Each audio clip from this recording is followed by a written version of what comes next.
প্রায় ২ দশক ধরে নির্মাণ শ্রমিকের কাজ করেন রহিম। গড়েছেন অনেক স্থাপনা, কিন্তু ফেরাতে পারেননি নিজের ভাগ্য। জানেন না মে দিবস কি, শুধু জানেন কাজ না করলে ভাত জুটবে না। শুধু বাংলাদেশ নয়, শ্রমিকরা আজ আরাম করবেন বিশ্বজুড়ে। তবে পেটের ক্ষুধা আর জীবন জীবিকার চাহিদা মানে না সে বাধা। তাই তো তীব্র গরমে মে মাসের প্রথম দিনটি অনেকেরই কেটেছে বিরামহীন হাড়ভাঙা খাটুনিতে। ছুটি তো আমরাও চাই জিরাবার জন্য, তো আমরা পারি না, কষ্টের জায়গা এই দিনেও আমরা কাজ করি। কাজ না করলেও আমাদের টাকা নাই, আর কাজ করলে আমরা টাকা পাই। অনেক দুঃখে কষ্টে জীবন চালাই ভাই।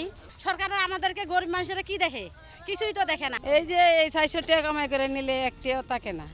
পরিচ্ছন্নতা কর্মী ইমাম আর মামুনের ছুটি নেই একদিনের জন্য। এত শ্রম আর ঘামেও মেলে না চাওয়া পাওয়ার হিসেব। মে দিবস এরকম কোনো আমরা জানিও না, কেউ শুনিও না, আর শুনি বা কি করবো, আমরা নিজেরা পেট নিজেরা কাজ করতে আছি।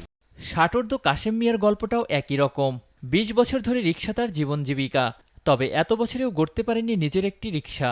কেন চালাইলে তো কষ্ট না করলে তো ভাত খাইতেতাম না। শ্রম আইন, শ্রমিকের অধিকার সব যেন বইয়ের পাতায় বন্দি। আমিন নামের এই কিশোরের থাকার কথা পড়ার টেবিল কিংবা খেলার মাঠে, কিন্তু তার ঠিকানা এখন গাড়ির গ্যারেজে। এই জায়গায় 50 টাকা করে পাই প্রত্যেক দিন, আবার ঈদ বোনাস পাইলে বাসায় টাকা দেই। বাসার পরিস্থিতি ভালো নয়, তো এর জন্য আমি কাজ করি এই জায়গায়।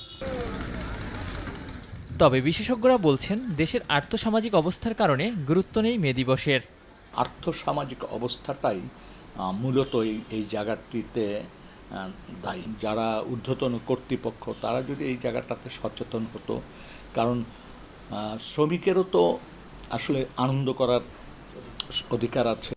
শ্রমিকদের প্রাপ্য অধিকার ফিরিয়ে দিতে দরকার কর্তৃপক্ষের সদিচ্ছা ও শ্রমিকদের সচেতনতা। তারা নিজেরাও জানে না যে তাদের কিভাবে এটাকে আদায় করতে হবে, আবার আদায় করতে গিয়ে তারা ভাবে যে আমার চাকরিচ্যুত হয়ে যাব। এই যে একটা ভয় ভীতি কাজ করে, কিন্তু এটা যে তার রাইট। এই ক্ষেত্রে আমার কাছে মনে হয় যে পয়লা মেতে যে কাজটা গভর্নমেন্টের করার দরকার সেটা হচ্ছে যে একটা হচ্ছে যে তাদের মধ্যে ছড়িয়ে দেওয়া উচিত যে আসলে পয়লা মেটা কিসের উপর ভিত্তি করে তারা ছুটি পাচ্ছে। আমাদের যারা ঊর্ধ্বতন কর্তৃপক্ষরা আছে, যারা রাষ্ট্র সরকার সব কিছু চালায় আইন মোতাবেক, তাদেরও উদাসীনতা এ ব্যাপারে। শ্রমিক দুর্বল দেখে তার যে অধিকার পালনের জন্য তেমন বিষয় নাই। মে দিবস চালুর 138 বছরেও শ্রমিকদের 8 ঘন্টা কাজের দাবি অধরা। কম মজুরি আর নিরাপত্তাহীনতার অভিযোগ আছে আগের মতোই। তাই তো মে দিবসের আয়োজন নয়, শ্রমিকদের কল্যাণের সদিচ্ছাই এখন বেশি দরকার। অলিউল রনি, নাগরিক, ঢাকা।